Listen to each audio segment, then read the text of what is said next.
მოგესალმებით, თქვენ უყურებთ მარიამოს vlogs, ჩემი სტუმარი არის მწერალი ივა ფეზუაშვილი. დღეს გამარჯობა.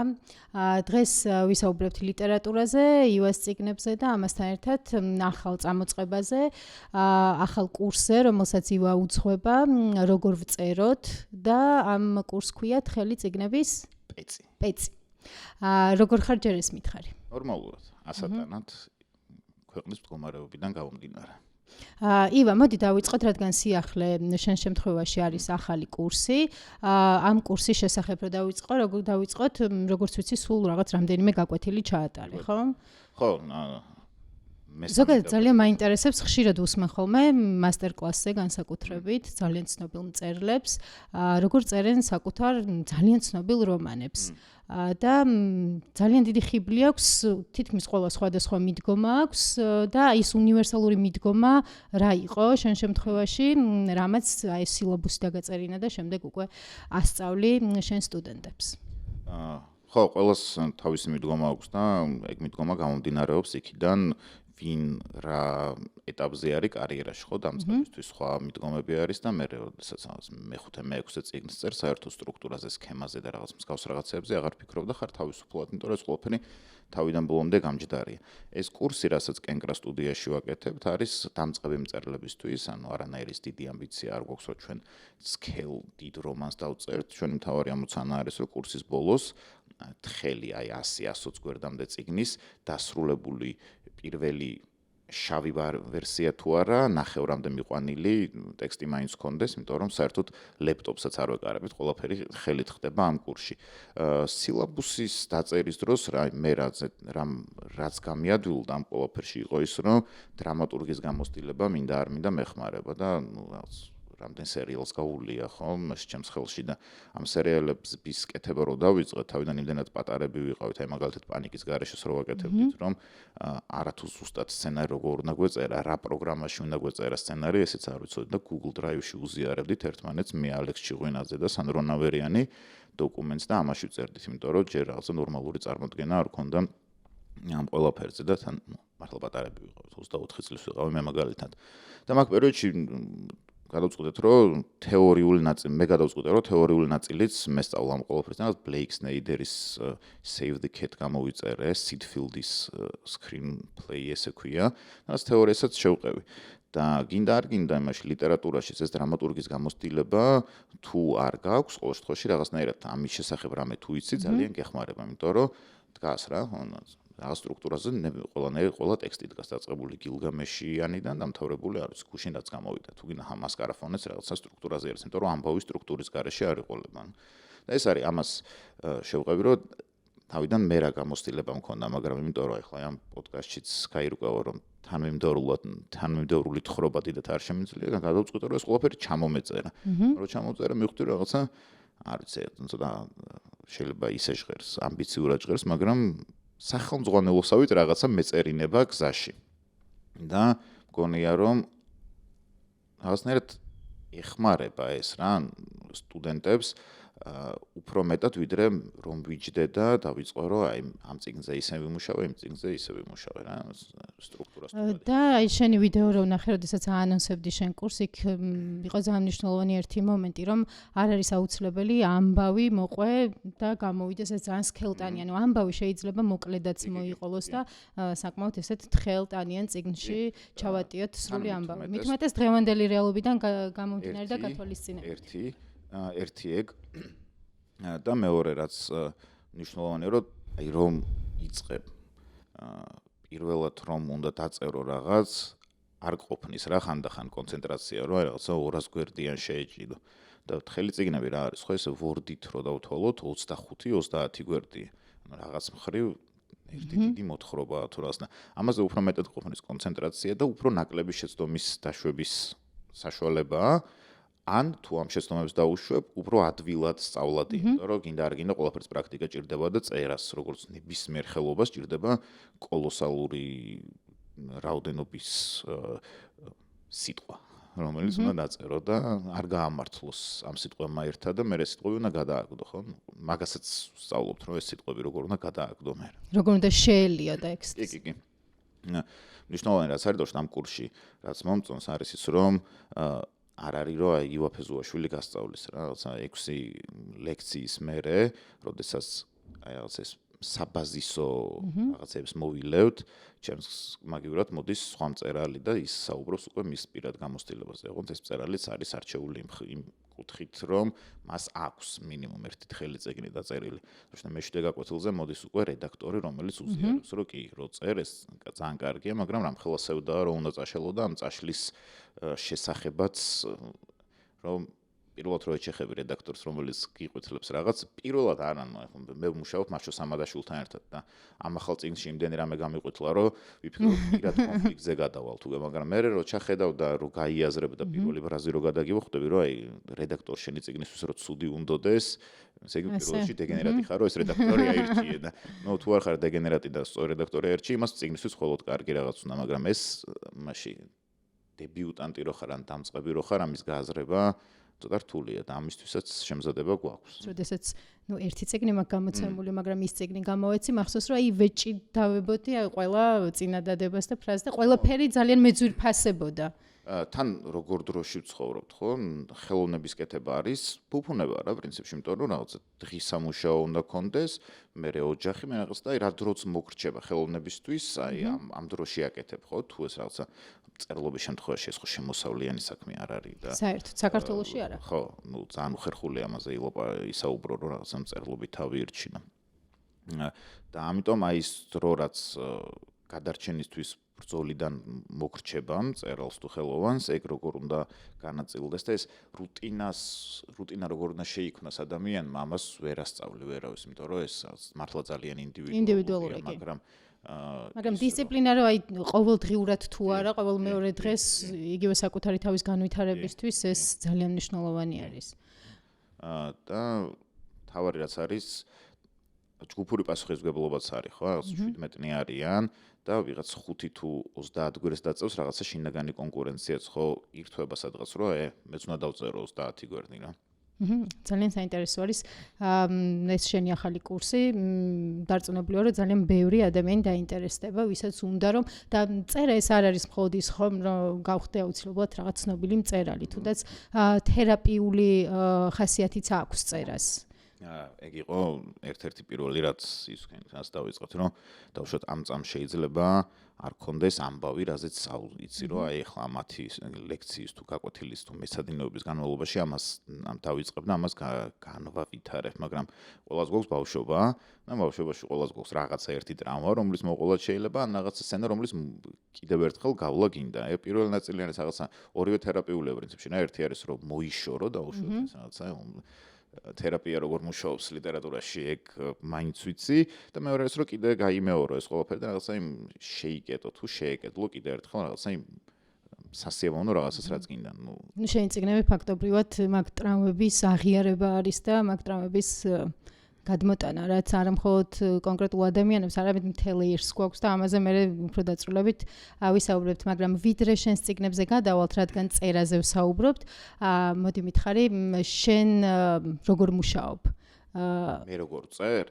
აი მე ბევრი მწერლისგან მომისმენია, რომ შეიძლება საერთოდ არ იყოს ამბავი და უბრალოდ ვიწყებ წერას. ან მაქვს პირველი ფრაზა და ბევრჯერ საუბრობენ ამაზე, რომ როგორ იწყება წიგნი, ამას აქვს ძალიან დიდი მნიშვნელობა და ჩვენ ვიცით, ხო? ანა კარენინა არის ძალიან ცნობილი დასაწყისით რომანი, იგივე ორი ქალაქის ამბავი დიკენსის და ბევრი წიგნი აი ამით გამოირჩევა. პირველი ფრაზა, როგორ იწყება წიგნი? დონ დელილოს ამაში Underworld-ში ანუ აქვს მითითებული, რომ ამ წიგნის პირველი წინადადება არის ბოლო წინადადება, რაც დავწერე. და მართლა მაგ წინადადებას რო პირველი როგორ იწყება გახსოვს? კი, ის შენი ხმით ლაპარაკობს, ამერიკული ხმით დაახლოებით ესეთი რაღაცა რა, რომ პირდაპირ იმას გიშვება, შენთან აიგივებს ამ პერსონაჟს და რაღაცა მე ხვდებით, რომ მოკლედ მან ის არის სპოილერი საფრთხეა და არ იმას ვიზამ. წერლობას აქვს ეს რაღაცა ამ კურსის განმავლობაში მე ესე კი არ დავჯექი და მართლა ჩემი რაღაცები არის თქვენი რაღაც creative writing-ზე რაც იყო რა სახელმძღვანელოები რაღაცები შევყევი სტივენ კინგის წიგნი წავიკითხე და ძალიან ის არის რა იგივე მასტერ-კლასების მოსმენისას იმ შიშებს რაც შენ გაქვს სხვასთანაც რო პოულობ ჩემთვის ძალიან დამამშვიდებელი იყო და ერთ-ერთი არის ყოველ ჯერზე რო გავიწყდება, როგორ უნდა წერო. მართლა წერდა, რანა წინა როგორ დავწერე საერთოდ, აი ეს შიში და განცდა რო გაქვს და ნუ ეხლა ამ წამს გადავედი იმაში წიგნაკში წერაზე კალმით და ეგ ცოტა მაზღვევს, რომ აი რაღაცა შავს მაინც მოვიშორებ და მე ამის აკრეფა რო უნდა დავიწყო და უშოთ ლეპტოპში ეს შიში სულ მაქვს ხოლმე რომ მოიცა. წინა როგორ იყო, ეხლა ის გაიხსენე რომ აქაც გამოიყენო ის გამოცდილება და არაფრით არ აი ანუ გაუცხოება გაქვს ამ დროს ტექსტთან, როდესაც უკვე აკრეფას იწყებ? ყველაფერი პროფესიასთან თვითონ რომ ეს და ამაში უნდა შეხვიდე, რომ შეხვალ მე თვითონ იმას გიზამ შეგითხროს და აი ეს შესულ არის ყველაზე რთული ჩემთვის, მიუხედავად იმისა, რომ შავი ვერსია უკვე მაქვს, მაგრამ აი რომ უნდა დარედაქტირდეს და ეს უკვე რაღაცა გზაზე რო დგება, ეს შიში ბევრჯერ მქონია და ეხლა კიდე თავიდან უნდა გავიარო. მოკლედ ერთი კითხვით უკან გადავხდები, რომ ვინ როგორ მუშაობს, მართლა არ ვიცი, მე არ მქონდა ისეთ ეს რუტინა ყოველთვის სხვადასხვანაირია, მაგალითად ეს ახალი წიგნი, რომელიც ამბაში გაეჭხირა, იმიტომ რომ სკოლის სახელმძღვანელოები იბეჭდება, რომელსაც ქვია Edelweiss-ებს, არის სრულიად განსხვავებული მეთოდით დაწერილი. ანუ შენი მეოთხე რომანი. ხო. სრულიად განსხვავებული მეთოდით დაწერილი, ვიდრე მასკარაფონი. ამას თავის პრობლემა მქონდა, რომ წელიწად ნახევარი მიგდებული მქონდა 70%-ზე მიყვანილი წიგნი. ხო, მახსოვს. და ამ ახალს რო წერდი, რომ ეს მეთოდი ამოჩემებული მაქვს ვიცი და ბევრი ძალიან ცუდა ადამიანი იზიარებს ამ ყველაფერს, მაგრამ ეს მეთოდური წერა არის ძალიან მნიშვნელოვანი. ეს Edelweiss-ებს არის ალკოჰოლ დამოკიდებული ადამიანის სასიყვარულო წერილი სამშობლოს, ლიტერატურას და საყვარელ ადამიანს.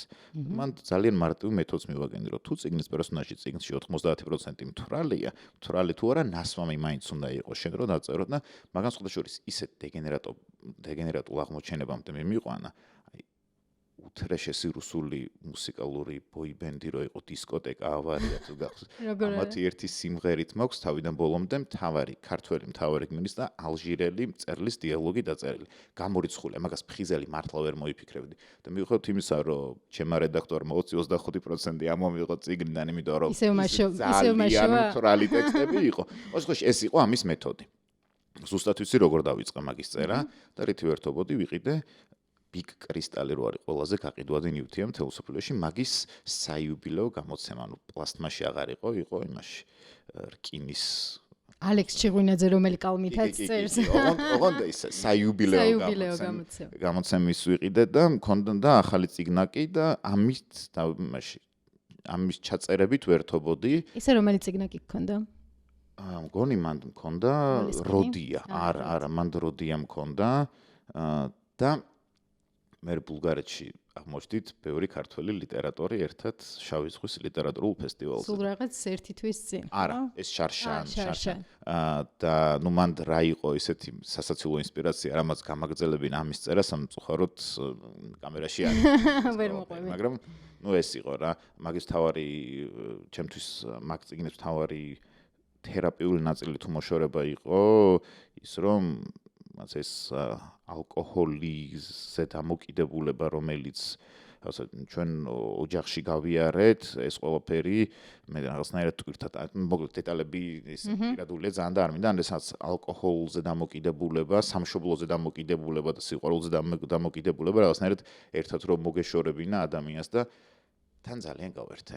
მართლა ძალიან გავერთე ამის წერის დროს. კარგი, მე ცოტა სხვა კითხვა დაგისვი, უფრო ტექნიკური იყო ეს კითხვა, მაგრამ საინტერესო პასუხი მივიღე. ანუ, აი, როდესაც იწყებ ახალი წიგნის დაწერას, პრაქტიკამ რა აჩვენა? ჯერ გაქვს ამბავი, უბრალოდ ეს რუტინა არის, რომ რამე უნდა წერო და იქ იბადება ამბავი.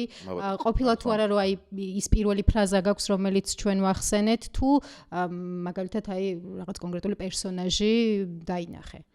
Edelweiss-ების შემთხვევაში ფინალი საერთოდ არ ვიცოდი და მთელი წიგნი არ კულმინაციისკენ რომ მიდიხარ უკვე იმაზეა რომ მთავარმა გმირმა რომელიც ამ წიგნის ავტორი არის და რაღაცნაირად ივო ფეზუაშვილიც არის და თან არ არის ივო ფეზუაშვილის, მაგრამ ძალიან საეჭვოდ იგივე წრეში ტრიალებს, რაშიც მე ვტრიალებ და ზედმეტად იზიარებს ჩემი ავტობიოგრაფიას და თან არ იზიარებს. შუაგზაში არ იცის ამბავი როგორ უნდა დამთავრდეს და ამ მეთოდს როგორც მე ხსნი ახლა შენთან საუბარში მეთოდს ისე ხსნის ის მკითხველთან რომ ამ მეთოდით წერს მეთოდურ წიგნს თუნდაც. და იქ ამბობს, რომ ეს ამბავი გამოჩნდება რა, ეს კი არა, უბრალოდ ფინალი გამოჩნდება. მე როგორი ფინალიც წარმომედგინა, რომ უნდა ყოფილიყო ის ფინალი, არავითარ შემთხვევაში არ გამოჩნდა, საერთოდ სხვაგან წაიღო, როგორც ხშირ შემთხვევაში ხდება ხოლმე, მაგრამ ეს პერსონაჟი რაღაც ძალიან ბუნებრივად მიყვებოდა ამ ყველაფერს. ეხლა რასაც წერ არ ქვია, ამას უფრო აი ვარჯიშობ თუ ჯღაპნი, ამის ფინალი ვიცი, როგორც კი ვიცოდი, როგორ უნდა დაწყებულიყო, იმიტომ რომ უმარტივეს კონცეფცია. ისე შენ მახსოვს რომ ასკარაფონის რო გამოვცემო მეუბნებოდი, მე დიდხანს აღარაფერი აღარ უნდა დავწერო. არ 3 წელი არ დამიწერია მე დიდხანს არაფერი. ეს 2021-ში დამთავრდა მის წერა და 24-ში დავიწყე ახლის წერა. უბრალოდ ის ადვილი დასაწერი იყო, ეს? აი ეს არა ის, აი ის ხლიცინი დასაწერი იყო წერის მხრივ, იმიტომ რომ ეს არ იყო ადვილი დასაწერი, ეს ტექნიკურად ძალიან რთული იყო. და ეხლა ეს რასაც ვჩხაპნი, მოდი ესე დავარქოთ, იმიტომ რომ მე თვითონ არ მაქვს არანაირი დარწმუნება და ნდობა ამ ტექსტის და ჩემი თავის ამ ტექსტთან მიმართებაში, ვიცოდი რომ ესეთ მარტივ კონცეფციაზე იდგა, რომ თავარ გმირს რაღაც ახსოვს, ოჯახური სიტუაციიდან გამომდინარე, მის მახსოვრობას მატრიარქი დედა ყოველთვის კითხვის ნიშნის ქვეშ აყენებს და ამიტომ მისი მახსოვრობა აპრიორი არ არის გარანტირებულად სწორი. მაგრამ სადღაც ეჭვგეპარება რომ იქნებ დედას მახსოვრობა არ არის გარანტირებულად სწორი. და ეს როგორც კი მივხვდი რომ ეს წიგნი დაწყებულიყო მე ასე მახსოვს, იმიტომ რომ ეს ასე დედამ ჩაუმატა, იქამდე პერსონაჟი ამბობდა რომ მე მახსოვს და არა მე ასე მახსოვს, მანდ ვიცოდი როგორ უნდა დამთავრებულიყო ეს წიგნი და ეხლა ვცდილობ რომ როგორ მე მაქამდე მივიყვანო. და პირველი ეგრე იქნება, როგორც ტვინში წარმომედგინა, ოღონდ რაღაცა ცოტა მისტიკაც შემოვიყვანეს. მისტიკა მგონი მაშინ შემოყავს, როცა ტექსტის არ გჯერა, არ ვიცი. წეგან ისაუბრე აი ეხლა რომელიც გამოდის იმ წიგნზე და რაღაც მსგავსებაზე თქვი პერსონაჟთან. ზოგადად რამდენად მარტივი ან რამდენად რთული არის მწერლის დისტანცირება მთავარ პერსონაჟთან. მე შენი ყველა რომანი წამიკითხავს, რაც აქამდე გამოცემულა და მე ვერც ერთ პერსონაჟთან ვერ ვაიგივებ ივა ფეზუაშვილს. მაგრამ აი როდესაც წერ ამ განცდებზე, რომელიც ძალიან ორგანული უნდა იყოს, ძალიან დამაჯერებელი უნდა იყოს მკითხველისთვის, აი ეს დისტანცირება რამდენად რთული თუ მარტივია. რაღაცა ისეთი უნდა შენგან რადიკალურად განსხვავებული უნდა მისცე, რომ შენ ვეღარ მოახერხო შენი თავის უფრო მეტად პერსონაჟი შეყვანო, ვიდრე საჭიროა. ეს ახალი წიგნი ცოტა სხვანაირია, მაგ მხრივ, რომ შეთ 70-30%-ია შეიძლება პერსონაჟი და 70%-ია იგო ფეზუაშვილი, არ ვიცი, მაგრამ ეს სინამდვილეში პერსონაჟი თუ თავის თავს იგდებს და პერსონაჟი 70% წერალს გავს, ესე იგი მწერალი თავის თავს იგდებს ამ წიგნში და ცოტა ამაზე ღლიცინიც არის და რომ უფრო ლიტერატურას შეეხება და სამშობლოს შეეხება, სამშობლოში რაც ხდება ხო გასაგებია და რა მოვლენებთან იქნება დაკავშირებული, იმიტომ რომ ეს იწერებოდა პირველი მეორე რუსული კანონის შემოbrunების დროს და მესმის რომ ის მერე ბევრად დიდი ჯოჯოხეთი გავიარეთ, მაგრამ დიდი ჯოჯოხეთის ნაწილი გავლილი ქონდა და როდესაც ლიტერატურასაც ეძღვნება ეს წიგნი, ლიტერატურაში თუ მთავარი გმირის 70% ივა ფეზუაშვილია, როგორ შეიძლება ესეც ცოტა თავის აგდება არა და ეს არ არის ცუდი, ან პირიქით მე ძალიან გავერთე ამ ყველაფრით, რომ უნდა აიგდო რა, ხანდახან უნდა აიგდო თავი და ოღონდ ისე არა ცუდად შენ თავს არ უნდა მივუდგე, უბრალოდ აი ამაზე რაღაცებზე უნდა იხუმრო რა. ეხლა მაგალითად ბუნკერი რო საუდის არაბეთში უნდა გამოვიდეს, ამაზე უნდა იხუმრო, იმიტომ რომ არ ვიცი, რა გავაკეთე. ჩინურად არავინ არ თარგმნის ჯერ? ჯერ არა, ხო, ჩემი არაბი მკითხველის მოთხოვნით ბუნკერი გამოვა.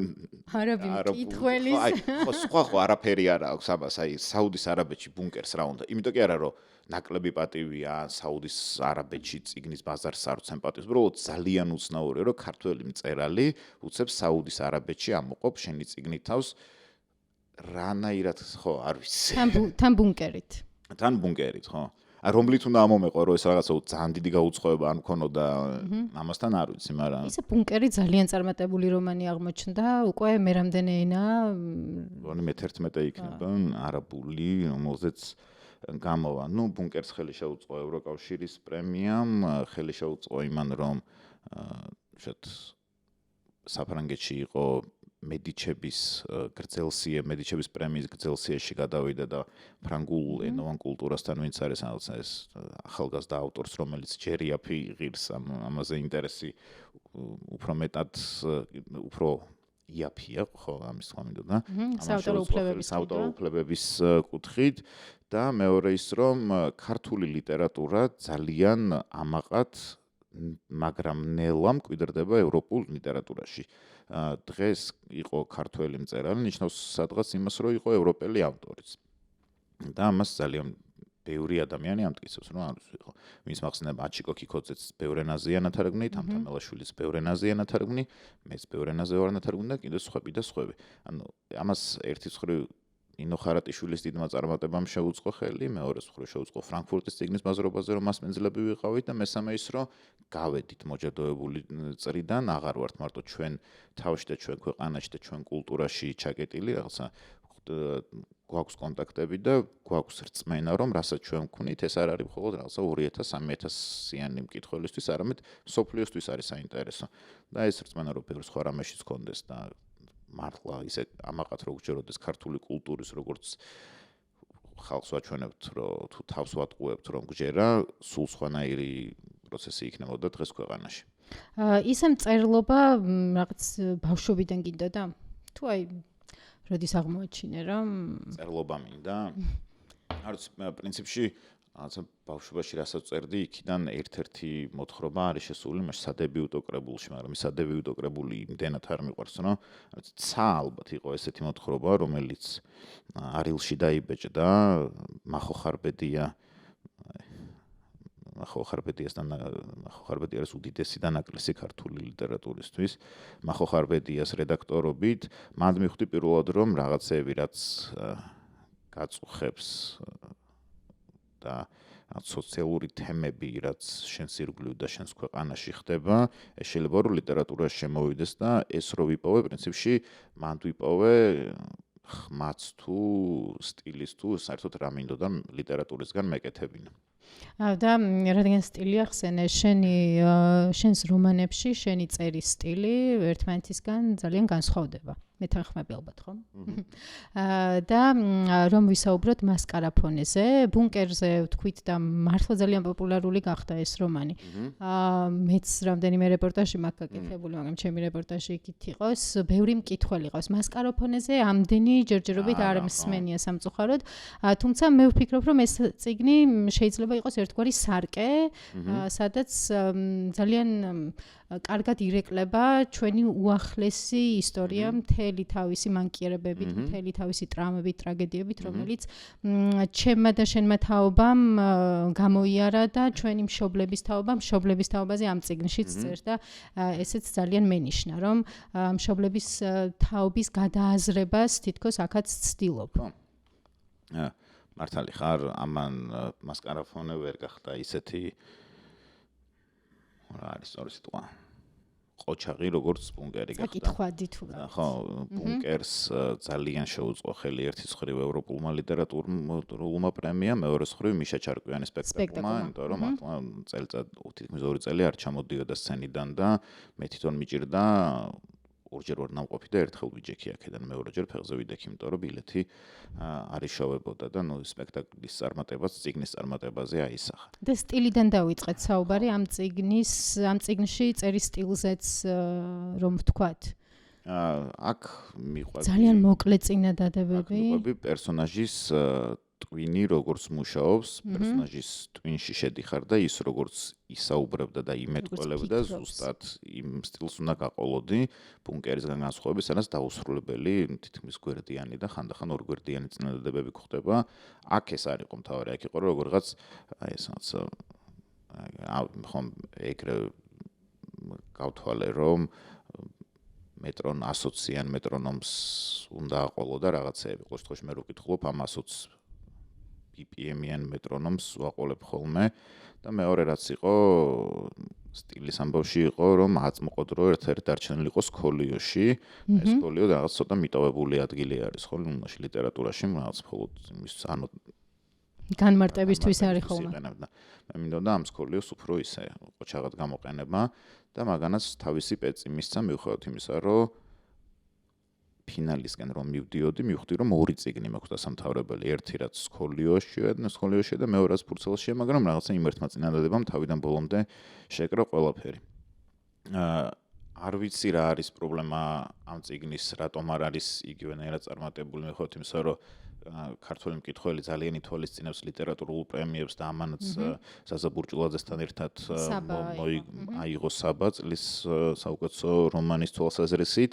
ხანდახან მგონია, რომ პირველი 30 გვერდი არის რთული ამ წიგნის, რომ აი ეს დაჩეხილი აზროვნება, ეს რიტმი, ეს სკოლიო და ეს ყველაფერი გაიაზრო და მეორეა შეიძლება ოდნავ მცდარი შეხედულება, რომ კრიმინალური ნოველა არის. სამდვილეში არის ყოველად ანტიკრიმინალური ნოველა, უბრალოდ ხდება გარემოში, სადაც კრიმინალი არის თავიდან ბოლომდე ფესვგადგმული და ყოველდღიურობის. ანუ პროტაგონისტის მამა არის კანონიერი ქურდი. კი, და ეს ხო არ არის ქურდული სამყარო აქ არის ანტურაჟი და თავარი ხაზი არის მამაშვილის ურთიერთობა, რომელიც არადა არ შედგა, ან თუ შედგა ძალიან დამახინჯებულად, იმიტომ რომ როდესაც შვილს ყველაზე მეტად ჭირდებოდა მამა იყო ციხეში და როდესაც ყველაზე მეტად ჭირდებოდა დედა იყო მამისგან გაქცეული სხვაგან. მე რაც მომწონს ნაკრითიც გავერთე არის ეს რეალური ისტორიული ადამიანები, რომლებიც ახლახანს იყვნენ ამათი შემოყვანით, ცოტა სახელის გადაკეთებით და წიგნში გამოჭენებით, იმიტომ რომ ის საქმეები კინოს კაცი რომელიმე არის არავინ. ეს არავიზე ალუზია არ არის. კინოს კაცი არის გაგრძელება. სხვამაც დაგისვა ეს კითხვა? კი, კინოს კაცი არის გაგრძელება ბუნკერში დაწყებული პერსონაჟის, რომელსაც ქვია კაცი სამინისტროდან და იქ ამდებს კერის სახარებაში არის ასლანბეი. ეს არის კრეფსითი ადამიანი, რომელიც ძალიან კარგად თანამშრომლობს სისტემასთან, ძალიან კარგად ერგება და ბევრი შავი საქმის გაკეთება შეუძლია კულისებიდან. ესეთი ყველა მთავრობას ყოლია, ყველა მთავრობას ეყოლება აწდა მარადის. და განსაკუთრებით საინტერესო იქნება, მგონია ჩვენი თაობის მკითხველისთვის, იმიტომ რომ ბევრი რაღაც იქნება ნაცნობი, იგივე შოკოლადი ლუნადან დაწყებული, ეროტიკული ჟურნალი მაქსით გაგრძელებული და იმითი რა ქვია, ჯინსებს რომ ახევდნენ ადამიანებს, იმით დამთავრებული, ალბათ ყველას სმენია ეს ისტორია, ვიღაცას ჯინსი როგორ გახადა და ტრუსიკით გაუშვეს სახლში. ამას მე მგონია რომ ან შეიძლება ახლა უბრალოდ ბევრი მსგავსი წიგნი მიყვა, რასაც ესე გადაბმულად კითხულობდი იმაზე coming of age დრამას, რასაც ეძახიან. ამას რო ეხები, წერალი მგონია რომ კიდე გინდა ხოლმე რომ დაუბრუნდე. რაღაცა შვეიცარიაში შემოთავაზეს შემდეგ წელს რეზიდენციის გაკეთება და სინოფსის მთხოვდნენ რომ რაზე იმუშავებთ ახლობლად. წარმოუდგენელი წელიწადნახევრის ადრე ვიცოდე რაზე იმუშავებთ, მაგრამ ძველი იდეა გავაცოცხლე, სადაც ასევე სკოლის ბავშვების ისტორია, ოღონდ საერთოდ სხვა კუთხით მოყოლილი, იქ არ არის რაღაცა ეს დრო ნიშნულოვანი. და ამ სინოფსის რომ წერდი, ფიქრობდი რომ რა ვშვები, ახლა ისევ ჩემ ბავშვობაში ვრუნდები და ლუნა და ბონი ბონთან და ეროტიკულ ჟურნალ მაქსთან თუ წამოვიდი აქეთ რა, უკვე თანამედროვეობა შემოვიდე და მივხვდი რომ უფრო მეტად აი ეს გარდატეხის ასაკში მყოფი პერსონაჟები მაინტერესებს, ვიდრე ის დრო რო აღწერო თავიდან, იმიტომ რომ ერთი რო აღწერილია და მეორე ცოტა უფრო მეტი ის არის გამოწვევა ჩემთვის რომ მაშინ რო დავწერო იქნები 36 თუ რაღაცის 36 წლის რამდენად გაუგებ 15-16 წლის თინეიჯერებს. და იცნებდა კითხო მშობლების და შვილების უფრო კონკრეტულად მამის და შვილის კონფლიქტი. ამაზე რატო წერ ამდენს? მამათა და შვილთა ბრძოლა თავიდან ბოლომდე ყველაფერი. ანუ ბუნკერშიც ხო ჩანს მეტნაკლებად აი კონფლიქტი. ბუნკერში არის ნანგრევებში მოყოლილი ოჯახი, რომელიც სხვანაირ სტრესს გადის და სხვა მიზეზების გამო დისფუნქციური და აქ არის პირიქით. ხო, ანუ კონფლიქტი, სხვა თაობის ეგ კონფლიქტის გარშე წიგნი არ გამოდის, პერსონაჟები ვინც ვიცი და ვინც მაინტერესებს და როგორიც მე ვარ და რა კითხვებიც მე მქონდა რომ პირველ შემთხვევაში რომ ჩარჩნენ ამ ნანგრევებს საბჭოთა ნანგრევებში და დროს ვერ აეწყნენ მაგაზე ვცდილობდი რომ ბუნკერით მეპასუხა და აქ არის მეორე რომ პირიქით ზედმეტად რო აეწყნენ დროს და დრო რომ მოარჯულეს მაგ შემთხვევაში რა ხდება ხო ეს როგორ რაღაცას გაძლევს და ეს მამის ხაზიც ხო ესეთია რომ კრიმინალური ავტორიტეტია ციხეში მოხვდება მაგრამ გასაგები მიზეზების გამოხდებას ეხეში ისო სპოილერი არ გამოვიდეს და როგორც კი სისტემას აღარ ჭირდება, რომ გამოუშვებს მე რასაკეთებს. ანუ აქ ეგ პერიპეტიაა, რომ კარგად იყო, მე უფრო კარგად გახდა, დროსთან ერთად აწინაურდა და ბოლოს რომ ეცემა, სადამდე ეცემა. სხვა დაპირისპირება. აქ არის მიტოვებული ბავშვის დრამა და ბუნკერში არის დისფუნქციური ოჯახი, რომელიც დროის გამო არის დისფუნქციური. ხო, შეიძლება არასწორად დავსიკითხო, მაგრამ აი ეს ხო, ესე უპასუხოთ. შენ თვითონ რამდენად ხარ აქტიური მკითხველი? მე მინდა ვთქვა, რომ ვარ საკმაოდ აქტიური მკითხველი და უბრალოდ ამ ბოლო პერიოდში და ეს ბოლო პერიოდი არის ალბათ 3 წელი და ეს 3 წელიც ალბათ აი ბუნკერის ევროპული ჯილდოდან გამომდინარე რომ ფესტივალ დავდივარ, და სულ გინდა არ გინდა უნდა ერკვეოდე თანამედროვე ლიტერატურაში და ამ წამს მგონი აი ამ 3 წლის განმავლობაში 2-3 ავტორი იყო გარდაცვლილი, ვინც წავიდა დანარჩენ ცოცხალ ავტორებს ვკითხულობ, იმიტომ რომ ახლა ეგ არის რა, მაგალითად სან-მალოს ლიტერატურულ ფესტივალზე მირჩე კარტარეშკუს სახელსაც არასწორად წარმოვთქვამდა გვარსაც მირჩე კარტარეშკუსთან ერთად აღმოჩნდი, რომელიც არის რუმინეთში ითვლება ძალიან მნიშვნელოვან ავტორად და მის წიგნს თუ წაიკითხო, მიხვდები რატო რაღაცა ესე ევროპის დიდ სამეულს ეძახიან ოლგა ტოკარჩუკი, მირჩე კარტარეშკუ და გიორგი გოსპოდინოვი. გოსპოდინოვის თარგმნილია, ოლგას თარგმნილია, ეს მირჩეს თარგმნა დაგვრჩა. და ეს რო არ იცოდე, არ გამოდის რო არ იცოდე, ფესტივალზე ხარ, გვერდით პანელზეს და უნდა იცოდე მას პარეში რო შეხვალ ვინ არის დავუშვათ ედუარდ ლუი, იმიტომ რომ შეიძლება არ გვიждები ედუარდ ლუის წიგნებზე, მაგრამ ჩემხელა და საჭიროა რომ ვიცოდე და ამას რო აკეთებ, მე რაღაცა ძალიან ცოტად რო გრჩება.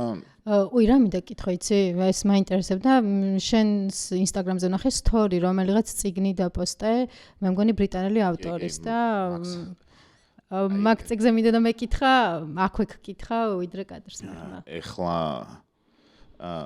ეხლა გავდივარ რაღაცა მაგ ბრიტანული ლიტერატურის იმას ფაზას. მაქს პორტერის ეს 2 წიგნი, ორივე უკვე ერთის მხრივ რომ გარდიანის საუკეთესო ბესტსელერ წიგნად ისქნა.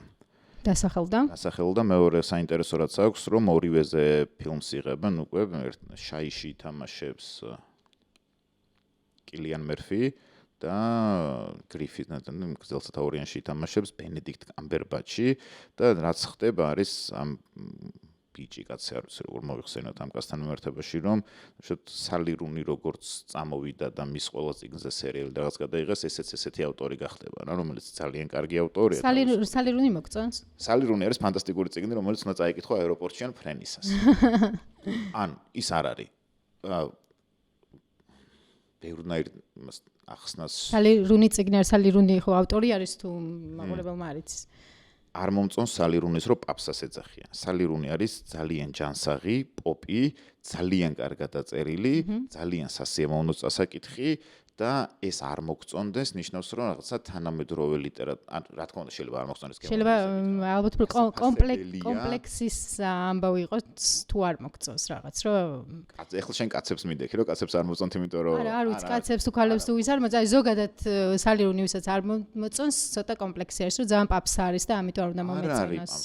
ხო, არა, გეთანხმები რომ არ არის, მაგრამ ალბათ ეს პრობლემა არის, თქვა ამას ვამბობ.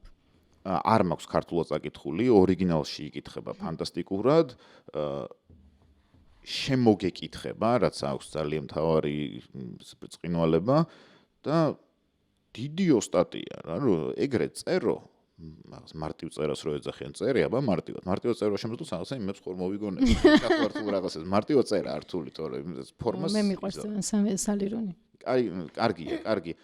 მართლა ჩვენ ხელა და რასაც მიაღწია ეს ლიტერატურისთვის არის მნიშვნელოვანი, რომ ირლანდიელი ავტორი ირლანდიაში დაწერილი წიგნით ქართველ თანატოლსაც იგივენერად ეხება და თან მე რა მომწონს იცი თავის წიგნებში თვითონაც რომ იზრდება, ანუ მისი პერსონაჟები არიან მისი თანატოლები და როგორც თვითონ იზრდება. ეს ახალი არ წამიკითხავს. აი მესამე არის მე ყველაზე მეტად მომწონს. შარშანაც გამოვიდა, რა ქვია? შვენიერო სამყარო სათხარ ქართულად ესე ქვია. ისა მე კიდე ერთი გამოვიდა, ბოდიში ეგარ წამიკითხავს და Kindle-ში მაქვს და სახელი არ მახსოვს. ან ეგ არ წამიგითხოს დანარჩენები მეც ვიცი. ბრიტანულ ლიტერატურაზე რატო ისქენი, პრინციპში მთელ ევროპაში დიდ დასავლურ ქვეყნებში ალბათ ეგ ხაზი გაგრძელდება, რომ მეორე ან მესამე თაობის ემიგრანტები მკვიდრდებიან ლიტერატურაში. მაგალითად, ნატაშა ბრაუნის ესემბლი არის ძალიან საინტერესო წიგნი, მაგუთხით, რომ ლონდონში ფოში საზოგადოებაში შავკანიანი გოგო, რომელიც თავს იმკვიდრებს, სულ სხვანაირი ლიტერატურა, ასევე Face ესეთი წიგნი არის. აი ვერაფრით გვარს ვერ ვიტყვი, Peaky Blinders-ში შავკანიანი მღვდელს ვინც თამაშობს, მისი დაწერილი, იმიტომ რომ ეს არის პოეტის მწერალიც, ძალიან საინტერესოა უკვე მისი თვალიდან დანახული თეთრკანიანი ბავშვების coming of age დრამა არის, ოღონდ რაღაცა ეს დიდი ტვისტით, იმიტომ რომ ეს მთავარი გმირის რაღაცა ავარიის გამო სახე უქრება თუ რაღაცა ეს სახე გამქრალი, სახე დაკარგული ბავშვის ის. იგივე ხდება პრინციპში ფრანგულ ლიტერატურაში, სადაც კოლონია, პოსტკოლონიურ აი ყოფილი კოლონიებიდან წამოსული მწერლები როგორ იმკვიდრებენ თავს და როგორ სულ სხვანაირი ხდება ფრანგული ლიტერატურა. ეს არის რა თანამედროვე ლიტერატურის მთავარი ხიბლი, რომ როგორი იყო კლასიკური ფრანგული ლიტერატურა და როგორია κλასიკური თანამედროვე ფრანგული ლიტერატურა. და რა სოციალური ფენიდან მოდიოდნენ ავტორები მაშინ და და ეს საერთოდ სხვა პერსპექტივებს ხსნის და რომ არა დაუშვათ ემიგრანტები ეს პერსპექტივები არ გაიხსნებოდა და აქამდე თუ იყო რომ სპორტში იმკვიდრებდნენ ძირითადად მეორე მესამე თაობის ემიგრანტები თავს, ახლა ლიტერატურაშიც და ხელოვნებაშიც იმკვიდრებენ თავს და ძალიან საინტერესო ისეთი კულტურული მომენტის მომსწრე ვართ. ესეთი კითხვა მინდა დავამკვიდრო. წინა სტუმარსაც ვკითხე და შენც მინდა გკითხო, თუ არის ესეთი წიგნი, რომლის ავტორიც აი გიფიქრია, რომ ნეტამე დამეწერა ეს წიგნი. ფოლკნერის ნებისმიერი წიგნი. იმიტომ რომ ფოლკნერს ვცდილობ რომ თუ რაღაცის დაწერა მინდა 2 წლით ადრე არ წავიკითხო და 2 წელი მე არ წავიკითხო, იმიტომ რომ ეგ არის რა, იმას გიშვება. გაგდებს ხო რა რატო წერ ფოლკნერია რაღაცა ფოლკნერი არის ერთი ეგ და ალბათ ეს პატარა მოთხრობებში ჰემინგუეის აქვს მკვლელები ესეთი ძალიან პატარა მოთხრობა არის ყოფილ ბოქსიორზე რომელსაც აი ეგ არის მოთხრობა რომელსაც ნებისმიერ დროს ხელს მოვაწერდი რომ ჩემი დაწერილია ნებისმიერ დროს ეხლა და ასევე ამ ჩემს პოდკასტში ხშირად მაყურებელს ურჩევთ ხოლმე რა წაიკითხონ ბევრი წიგნი ვახსენეთ რა თქმა უნდა მასკარაფონე უნდა ვურჩიოთ რომ წაიკითხონ ძალიან ცოცხალი ძალიან ახლო ძალიან ნამდვილი ქართული რეალობისთვის იმ კონტექსტიდან გამომდინარე რომელ კონტექსტშიც ვართ და ძალიან კარგი გადააზრება არის მე ცოტა ხნის წინ ვთქვი რომ ჩვენი თაობისთვის იქნება საინტერესო მეთქი მაგრამ ასევე ჩვენი მშობლების თაობისთვის, ვინაიდან მათი ხმა ძალიან მკაფიოდ ისმის და პატარებისთვის ხო რომ გადაიაზრონ და ამაზე ისაუბრეთ უკვე ვისაც აწმყოში დრამატიზმი არ ყოფნის, ეს არის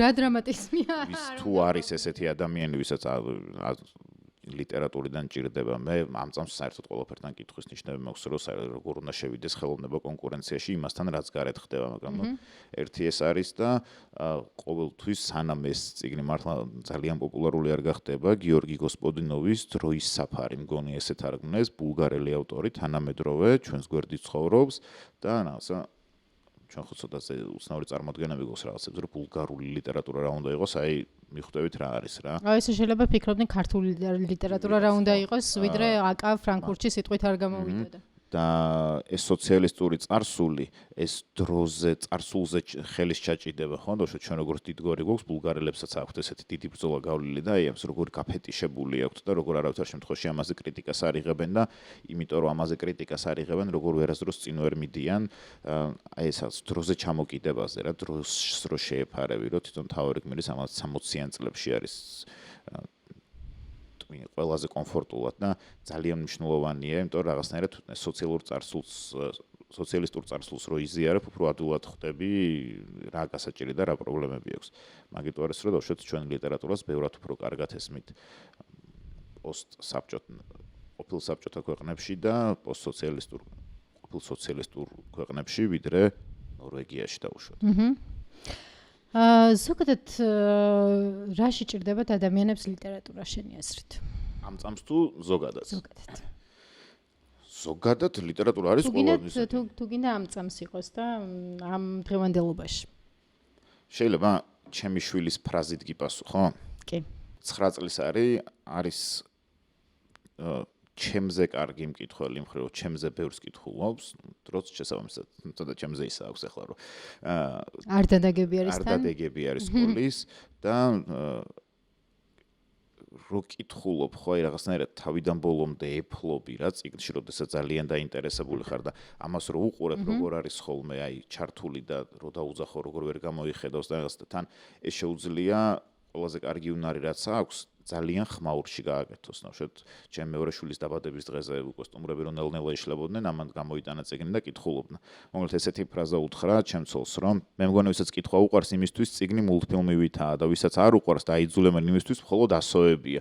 და რო კითხულობ და რისთვის არის ლიტერატურა საჭირო არის ის რომ სამყარო ირგვლივ გაქრეს და ხანდახან გაიქცეს სამყაროსგან რა, რისთვისაც არის თავშოთ კინო და რისთვისაც არის თეატრი საჭირო, ოღონდ ლიტერატურას აქვს ძალიან სხვა ინტიმურობა, რომ ეს შეგიძლია გააკეთო შენთვის ყველაზე კომფორტულ გარემოში და ისეთი ადგილიდან გაიქცეს, საიდანაც გაქცევა თითქოს შეუძლებელი იყოს, სანამ გადაშლიდი ამ წიგნს, მაგრამ გაგაქცევს და გადაგარჩენს და ხანდახან გამოგაფხიზლებს და შემოგილაწუნებს კიდეც. შენი წიგნები რომელი უფრო არის ამ ჩამოთვლილიდან? გამოფხიზლება, შემოლაწუნება? ეგ შეხსენ ამათი აზრი რაც იყო რომ დავშვით ეს ჩემთვის ჩემი იდეა რაც იყო რომ პერესტროიკიდან დაწყებული 2020 წლამდე მომეყოლა ამბები, მესმის რომ არც ერთ წიგნი არ არის ისტორიული რომანი, მაგრამ არის ისტორიულ ფაქტებზე და ამ ისტორიული ფაქტების მაგალითად მე თუ მკითხავ ეს დოკუმენტური წიგნიც ძალიან თავისუფლად შეიძლება რომ იყოს. ხო, იმიტომ რომ რეალურ მოვლენებზე თუ არის დაფუძნებული, თუ ციხის ბუნტი გაქვს წიგნში და ციხის ბუნტის შემოქმედებს თუ მონაწილეებს შეიძლება ზუსტად იგივე სახელები არ ერქვათ, რა სახელებიც სინამდვილეში ქვიათ, მაგრამ ამ მოვლენაზე თუ კიდევ ერთხელ გაფიქრებს, ეს ძალიან მნიშვნელოვანია და ყოველთვის ეგ ისტორია მახსენდება, რომ ბუნკერის სპექტაკლის ერთ-ერთმა მაყურებელმა თქვა, რომ საერთოდ არ იცოდა პრეზიდენტ შევარდნაძეზე თუ ტერორისტული აქტი განხორციელდა. ანუ ერთი არ იცოდა და დანარჩენი კიდე სამჯერ იყო სულ მგონი თავდასხმა. ესეთი რაღაცებისთვის მნიშვნელოვანია, იმიტომ რომ ისტორიის სახელმძღვანელოში ეს ფაქტია და ლიტერატურაში ეს არის ვიღაცის გავლილი ცხოვრება და მაგას ძალიან სხვანაირად უყურებ რა მე რომ ბუნკერში ხო ეს გენა სიმონიანი რაღაც ხრივ გარი სიმონიანზეს დაშენებული, ამიტომ აქვს ხო ის გვარი ეს გარი სიმონიანი იყო, ის პრეზიდენტ შევარდნაძე გადაარჩინა ტერაქტის დროს და ნუ ზუსტად სხვის ცხოვრებას და სხვის სახელდაგვარს ვერ მისცემ, მაგრამ რაღაცა იმ რეალურ ისტორიულ მომენტში რო შენი პერსონაჟი იყო, სულ სხვანაირად. ნუ უმბერტო ეკოა რა, უმბერტო ეკო, რასაჩვევა მაგის გამეორებას ვცდილობთ ხოლმე პატარები. ანუ ეს მაგალითად მასკარაფონე არის უფრო მეტად შეხსენება. ხო, რომ ეს გავიარეთ, რომ მე საფრთხეები ისე რომელ ისტორიულ წიგნში შეიძლება წაიკითხო, რაც აქ არის ისე ლუნა ვახსენე შოკოლადი ძალიან მიყვარდა. აი, იცი რა მაგრად მიყვარდა და არსად აღარ შევხვედრილ ვარ და ეს არ მახსოვს იმ ბიჭს რა ქვია, რომ მიდის რომ დედას რომელიც ტუალეტებს ალაგებს, ეს შოკოლადი უნდა მისცეს და რო ვეღარ მოითმენს და რო შეჭამს. ანუ აი ეგ გაჭირვება და ეგ სიღარიბე და ეგ არის გაჭირვება, სიღარიბე კარგად არის დაფარული იმაში. და მისი მეგობარი იმ რა ფასადაც დედამისი მთელი დღე მუშაობს ბუფეტში ერთ კვებაზე ჭამს. ჩვენ ბავშვობას რაც ჰქონდა და რასაც ახლანდელი ბავშვები იმდენად ვერ მიხვდებიან არის ის რომ კი ჩვენ დროსაც იყო კერძო სკოლები, მაგრამ საჯარო სკოლებშიც უზარმაზარი აცდენა იყო სოციალური ყავდა ძალიან მდიდარი კლასელი და შეიძლება ყოლოდა ძალიან მოწყვლადი ფენიდან კლასელი და ეხლა ეს ცოტა რაღაც დაიქსახსა რომ ჩემ სკოლაში იყო აქ კარგად არის ეგ მამიკოს ფულებით ნაყიდი მანქანებით, მე-9 კლასელი ბიჭები, რაღაც ნომრებით, რაღაც მაგალითად თუ სანდრო ერქვა, სან 777 ნომრებით, რომ შემოგრიალდებოდნენ ხოლმე სკოლის ეზოსთან. ეგ რა არის, ეგ ხო შეხსენება და თან ძალიან შორეული შეხსენება არ არის 2020 წლის არჩევნებზე მთავრდება და 2020 წელს როგორ იყენებს სისტემა კრიმინალებს მან როგორ უნდათ რომ გამოიყენონ კრიმინალები, მან წყდება თხრობა, ხო?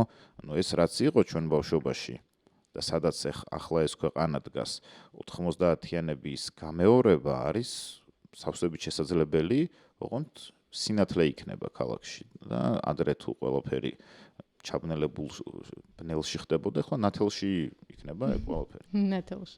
ეცოდინება ყველაფერი, ინტერნეტშიც იდება ეს ყველაფერი, ვიდეოებსაც გადაიღებ, ფოტოებსაც, რომ ქვეყანა 90-იანებში დაბრუნდა, მაგრამ არაფერს არ შეცვლის. ამიტომ მაგ მხრივ ეს რაღაცა უახლესი ისტორიის გააზრება ძალიან მნიშვნელოვანია და უშუალოდ თუ გინდა იმის გასაგებად, რომ როგორი სხვადასხვა რამეა დღევანდელი პროტესტი მილენიალებისთვის და ჯენზისთვის და როგორ სხვადასხვა ბავშვობა გვაქვს და ეს როგორ სხვადასხვანაირად გავლილი ბავშვობა, როგორ უფრო მეტად გვაფრთხილებინებს ჩვენ რაღაცას და როგორ გარანტირებული იყო მათთვის ისეთი საბაზისო რაღაცები, რაც შუქი და გაზი და ასე შემდეგ, ბანალურ რაღაცებს ვამბობ, მაგრამ ეგრე იყო რა ჩვენთვის ეს ფუფუნება იყო და ვიღაცას მე მახსოვს ტელევიზიაში უცხოეთზე მუშაობდა ერთი ბიჭი, რომელიც ჩემზე იყო დაახლოებით ალბათ 7-8 წლით უმცროსი, რაღაცა სინქრონს თარგმნიდა და მკითხა რომ ის მე-9 ბლოკს ახსენებენ და ეს ანუ კარგად არ მესმის რას გულისხმობს, ანუ არ იცოდა მე-9 ბლოკი რა იყო. მე-9 ბლოკი რავი, რამდენი წლისები ვიყავით 6, 7, 8, ხო, რანაირად შეიძლება რომ 8 წლის ბავშვმა იცოდეს რომ რაღაცა მე-9 ბლოკი არსებობს, რომელიც შეიძლება აფეთქდეს და შუქი არ ქონდეს, ან შეიძლება არ აფეთქდეს, მაგრამ შუქი მაინც არ ქონდეს, ხო?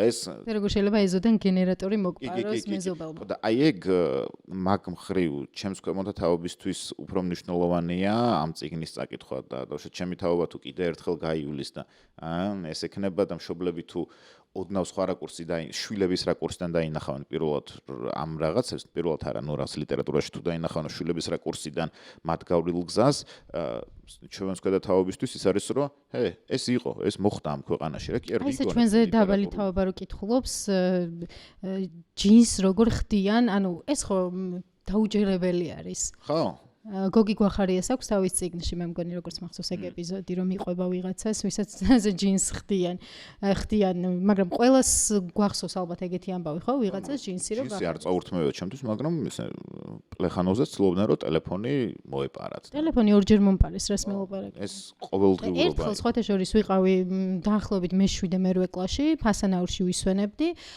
და იარაღი დამადეს, ეგრე მომპარეს ტელეფონი, ანუ ზურგიდან ვიღაც მომეპარა, ნიღბიანი და რა არის საინტერესო, რომ არ ვაძლევდი ამ ტელეფონს და მაგრად მეჯაჯგურა რა, ესეთი გასახსნელი ტელეფონი მქონდა და არა ბიჭო არ მოგცემდა რაღაცა, ძალიან დიდი წინააღმდეგობა გაუწია და მერე რო გაიქცნენ და უცებ სიბნელეში მარტო რო დავრჩი და ეს კისერი ჩალურჯებული მქონდა, ისეთი მოჭრილი მქონდა ეს იარაღი, მერე ჩამოვიშალე და შემეშ. ხო, იმიტომ რომ აფექტის დროს ვერ იაზრებ იმასთან, ეს ტელეფონი. არ ვაძლევდი. ხო, და დრო იყო რომ ხო, მართლა ჯინსების გამო და ქურთუკის გამო თუ შეიძლება ვიღაცას მოეკალე, ტელეფონის გამო შეიძლება ვიღაცას მოეკალე. რა თქმა უნდა, ეს არ დაბრუნდება ტელეფონის გამო, არ იმას გიზამენ, აღარ მოკლავენ, მაგრამ სხვა მიზეზი მაინც გიპოვიან, რის გამო შეიძლება დაგინგრიონ ცხოვრება. ივა, ძალიან დიდი მადლობა. მადლობა შენ. ძალიან საინტერესო იყო შენთან საუბარი. მე მგონი საინტერესო წიგნებიც ურჩიეთ მაყურებელს.